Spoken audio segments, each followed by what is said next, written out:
decided to do some research on the impacts of bicycle lanes on driver behavior. Because there's a lot of research on the impacts of sidewalks and impacts of parked cars, but as bicycle lanes become more and more prominent, we don't really know what they do to drivers. So I guess I like to start off with a question: how do you think bike lanes impact driver behavior? Do you think people go faster, slower? Let's get a show of hands for people who think that they go faster. So if there's a bike lane on the road, do Yeah. people go faster? How about slower? That's what I thought. That's exactly what I thought. But my research, I looked at over 100 data points in the Burlington area, and I analyzed them for average driver speed as well as the posted speed limit and a lot of other things like highway types. And I found that roads with bike lanes had the fastest driver speed, which is very surprising to me. Roads without bike lanes had 28.64% mile per hour. Sorry. And roads with parking present were actually the slowest. So you can imagine seeing parked cars on the side of the road was actually more of a deterrent than seeing a bike lane there. So after doing an analysis of all of Burlington, did an analysis of Colchester Avenue, which we all know is undergoing some changes. And I did hourly analysis over the course of about 3 weeks to determine how fast people were driving. And then I compared it to the amount of bikes that were on the road and saw if there were any trends there. And the average number of bikers in high volume car time, so times where there was over 1,000 cars per hour, was 23 bikes per hour.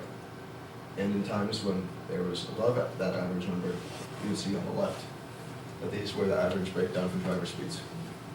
So you can see that when there were above average bikers, the average driver speed for, or the amount of people driving under 25 miles per hour was 24% of the population. 44% were between 25 and 30, so a little bit over the 25 posted speed limit. And then 30 to 35 took up 28, and 4% of it was going faster than 35 miles per hour. As we move down the amount of bikers, we'll see decreases in average speed, the average number of people who are going 25 miles per hour, and then every other section increases consistently as we go up as we decrease the number of bikers.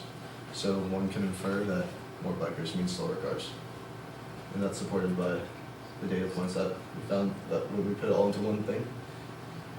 If you start off with the average driver speed, then the more bikes you add, the slower people go. And although the R-squared value isn't that high, I think with more data points we can get much more supportive information. So we have this beautiful bike path down by the lake that I think everyone knows about. All these little factoids, but no one can really get there safely, or it feels like you're not going there safely by bike. And that's because the way to get there looks like this. So I guess, what are the impacts of this research? Well, we can think about the safety implications. We can also think of it as an opportunity. Because if we know that the addition of bike lanes let cars drive faster, we can increase traffic, we can increase commute times, or decrease commute times. Make it faster for people to get from one place to another by removing cyclists from the roadways. Because I assume that's what the main difference is. Cyclists go on the bike lanes, cars go in the driving lane, and everyone can go faster. But we need to do it in a safe way where it doesn't put cyclists at harm, and right now, this doesn't look like a very safe way to go. So we need to have increased separation between bikers and drivers. So, do we have any questions?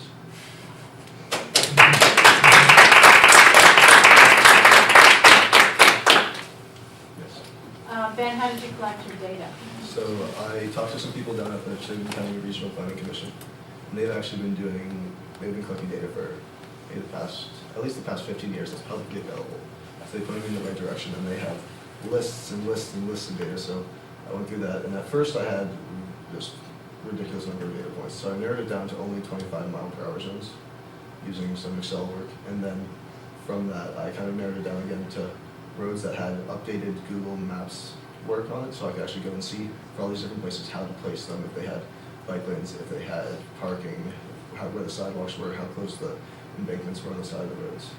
And then from there I continued on. And then for Colchester Avenue, they had done a recent study because there's all the work that's going on there, and they're preparing for even more. So I used that data that they already collected. So I live on Colchester Ave, and my roommate and I have both been hit by cars while riding our bikes on Colchester Ave. Do you think that the increasing speed that the bike lanes contributes to more accidents? I would assume so. I've not done any research on the matter yet, so I can't say anything definitively. What got me really interested in this research, because this was a summer research grant, pretty much from the environmental studies program, and 2 semesters ago I witnessed someone get hit by a car on Colchester Avenue, and that was kind of scarring. So I wanted to do some research and see how this actually affected that. This is a, I don't know, comment more like it, but it would be really cool if you borrowed or took out the GoPro from the library and biked all of these lanes, and so could show like a live version of the traffic that's happening. That'd be really awesome. That'll be the next step. Yeah. Yes. So do they have statistics on, I mean, in all the stuff that they're keeping track of? Have they kept track of where you got your information of accidents on different roads? So A are lot there of- stretches that are known? You know, I'm I mean, sure that would that- be interesting to compare. I'm sure there are statistics for car accidents, but a lot of the research I've done, accidents often go unrecorded. But they might have some statistics on that. I'm not quite sure. I can look into it and get back to you. No, no, that's fine, I was just thinking that, I wondered if they had, and, yeah, and the other thing is in having separate bike lanes. Yeah, I mean, I've biked in Burlington, and I don't really much anymore, yeah. because I don't feel safe. Yeah. The separate bike lanes, but that doesn't seem to be what people do. They always just want to paint a stripe on a road and stick the bikes there. So what's easier, you think? Putting while we're rearranging the lane, just put a little bike lane on the side, do a low road diet, or to actually put in the pavement and say that this is going to be a long-term solution? Yeah.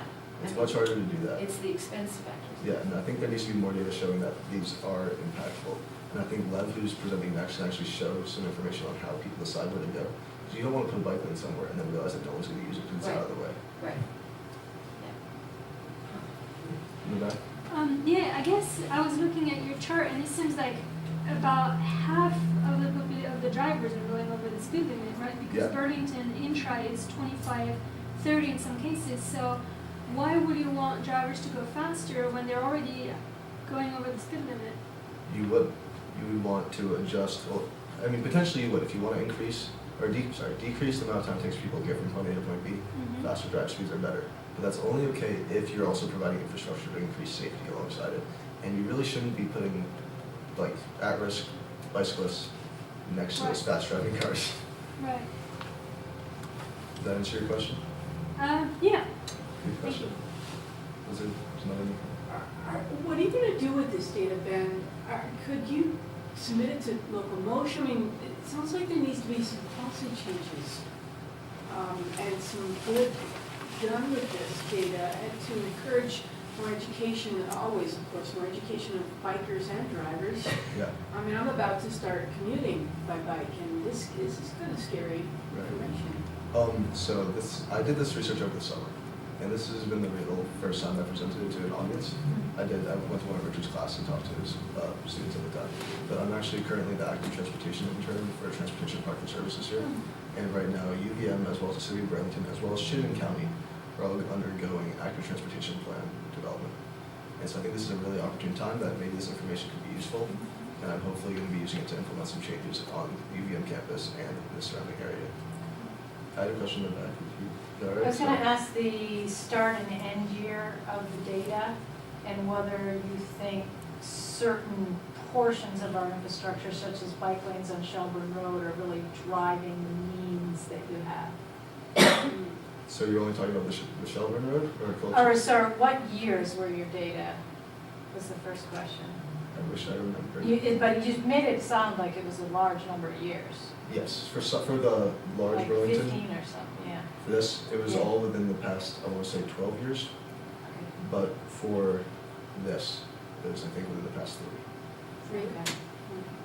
2012. But Ben, go back, Lisa's also asking, is Shelburne Road maybe driving some of Sorry. this? Like the mean difference you have in your table, Yeah, I'm wondering if it's just because we have space for bike lanes on roads that are arterial lanes, so therefore there's sort of a causality versus correlation because we issue have that more I'm sure cars you driving at a higher explore- speed in the explored, yeah. larger roads. That makes perfect sense. I didn't actually look too much into that. Is Shelburne Road a 25-mile-per-hour road?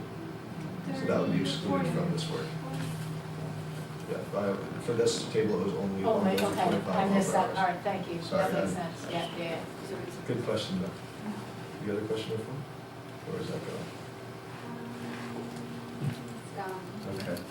Anyone else got one more? Can you tell me, all those points of data? Yeah. So many? Yeah. What was the mechanism for collecting it? This was all from the Chittenden County Regional Planning Commission. And do you ever drive around, you see those two little rubber strips across the road? Yes. This was a sum of data that they gave me. And it's all from those little strips they've been collecting. Speed and number of cars. And bicycles. And bicycles crossing. Yeah. Huh, cool. And along with that, it comes with specific data points, so I can go to that exact location and look at it on Google Maps or go visit it in person.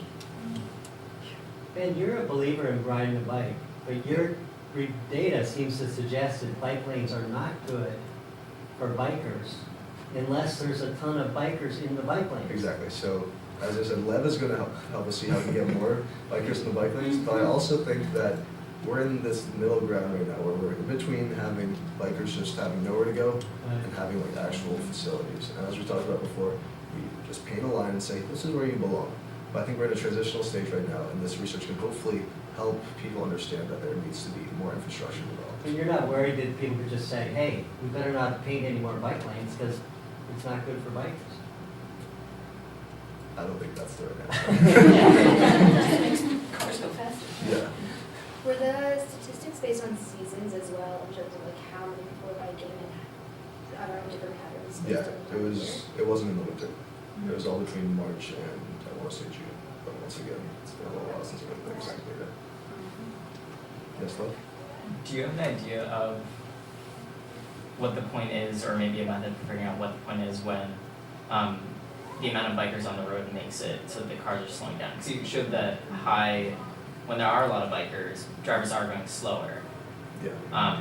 So putting down the bike lane, At what how many bikers would you have to attract to make it viable? I Or didn't slowing find a speed down? specific point. With more data, I can definitely find some location that like this is the pivotal point I need to reach for.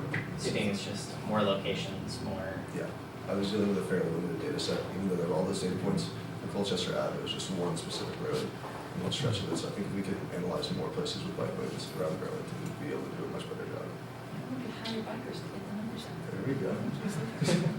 That might be skewing the data. One more, then we should probably let Larry get in. So this is your thesis, Ben? No, I just did this over the summer. Oh, okay. And are you gonna follow this up, you have an internship with the Transportation Center this summer? It's ending in 7 days. Oh, So and then what? I would love to find a job doing something with this. I'd really enjoy this work. But I'm looking all over the country, I guess, for planning places. And I've been looking in Burlington as well a little bit. But if you know of any opportunities, I can give you my email. Good luck. Thank you very much.